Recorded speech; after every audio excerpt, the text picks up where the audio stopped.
Breaking news Vijayawada భవానీపురంలో ఉద్రిక్త వాతావరణం నెలకొంది. Shri Lakshmirama cooperative building society దాఖలు చేసిన కేసులో కోర్టు తీర్పు మేరకు భవానీపురం జోర్జీనగర్ వద్ద 42 ఫ్లాట్స్లు 15 ఇళ్లను కూల్చివేశారు. సుమారు 200 మంది పోలీసుల బందోబస్తు మధ్య కూల్చివేతలు జరిగాయి. 2 ఎకరాల 400 సెంట్ల భూమికి సంబంధించిన కేసులో సొసైటీ గెలిచింది. 25 ఏళ్లుగా నివాసం ఉంటున్న ఫ్లాట్ యజమానులు పోయిన ఇళ్ల కోసం కన్నీరు మున్నీరుగా విలపిస్తున్నారు.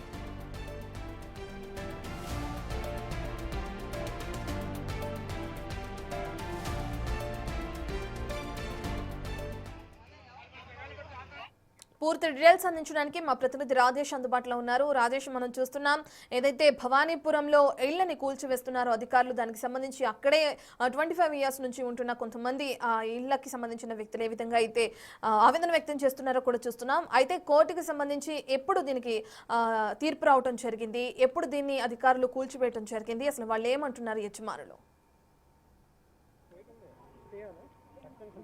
అంటే ఇక్కడ ఒక స్పష్టత ఏంటంటే ఇది కూల్చింది అధికారులు కాదు, ప్రైవేటు వ్యక్తులు దీన్ని కూల్చారు. వాళ్ళు మా పేరు మీద ఉన్నటువంటి ల్యాండ్ మాకు కోర్టు ఆర్డర్ ఇచ్చింది కాబట్టి మేము కూల్చివేస్తున్నాం అంటూ ఈ విధంగా మొత్తం 42 ప్లాట్స్లో అంటే 42 ప్లాట్స్ ఉన్నాయి. ప్లాట్స్లో 15 ప్లాట్స్లో ఇల్లు నిర్మాణం చేసుకున్నారు. ఆ ఇళ్ల నిర్మాణాలన్నింటినీ కూడా ఈ విధంగా కూల్చేశారు. ఇది 2001లో వీళ్ళంతా కూడా ఒక 42 మంది ఇక్కడ కాయ కష్టం చేసుకునే వాళ్ళు రూపాయి కూడబెట్టుకుని ఈ 42 ప్లాట్స్లో ఇక్కడ 42 ప్లాట్స్ ఉంటే దాంట్లో ఆ 42 ప్లాట్స్ని 42 మంది కొనుగోలు చేశారు. ఈ 20 ఏళ్ల కాలంలో ఒక 15 ప్లాట్ల వరకు దీన్ని నిర్మాణం చేస్తున్నారు. ఇళ్ల స్థలాన్ని ఇంటి నిర్మాణం చేస్తున్నారు. మిగతా ప్లాట్స్ ఖాళీగా ఉన్నాయి. ఈ నేపథ్యంలోనే ఆ స్థలాలకు ఈరోజు వచ్చి కోర్టు ఆర్డర్ ఉందంటూ మొత్తం కూడా కూల్చివేసినటువంటి పరిస్థితి. పూర్తిగా లాయర్లు నోటీసులు ఉన్నప్పటికీ పూర్తిగా ఇవన్నీ కూల్చివేశారని చెబుతూ ఉన్నారు. సుప్రీంకోర్టు స్టే ఆర్డర్ ఇచ్చింది. ఈ నెల 37 వరకు స్టే ఆర్డర్ ఇచ్చినప్పటికీ వాళ్ళు కూల్చివేస్తున్నారంటూ చెబుతున్నటువంటి పరిస్థితి. ఒకసారి కొంతమంది మహిళలను మాట్లాడదాం. అమ్మా, ఏంటి మీరు ఒకసారి ఎన్ని సంవత్సరాల నుంచి మీరు ఇక్కడ నివాసం ఉంటున్నారు? ఒకసారి 12 సంవత్సరాల నుంచి ఉన్నానండి. 12 సంవత్సరాల నుంచి స్థలంలో ఉన్నాం.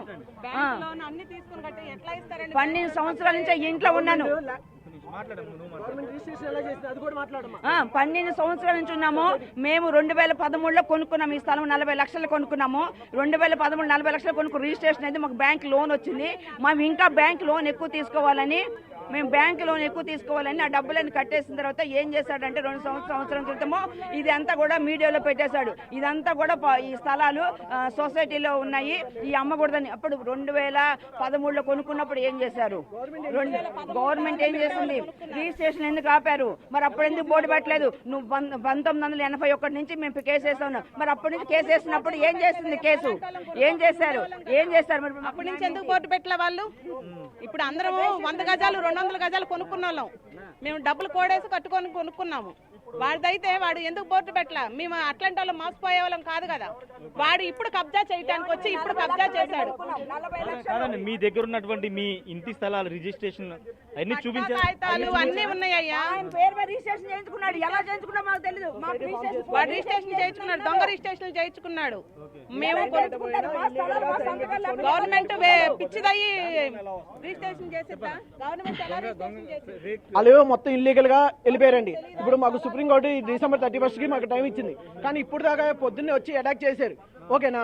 ఇప్పుడు ఏదన్నా అడుగుతుంటే మీ స్టే ఆర్డర్ అని చూస్తాను చెప్తాను. ఇప్పుడు స్టే ఆర్డర్ తీసుకొస్తే గిరి అని ఎస్కేప్ అయిపోతున్నాడు, ఇంకో హరి అని వ్యక్తి కూడా ఎస్కేప్ అయిపోతున్నాడు. అంత నిజాయితీ పడి అయితే నుంచి మాట్లాడచ్చు కదా.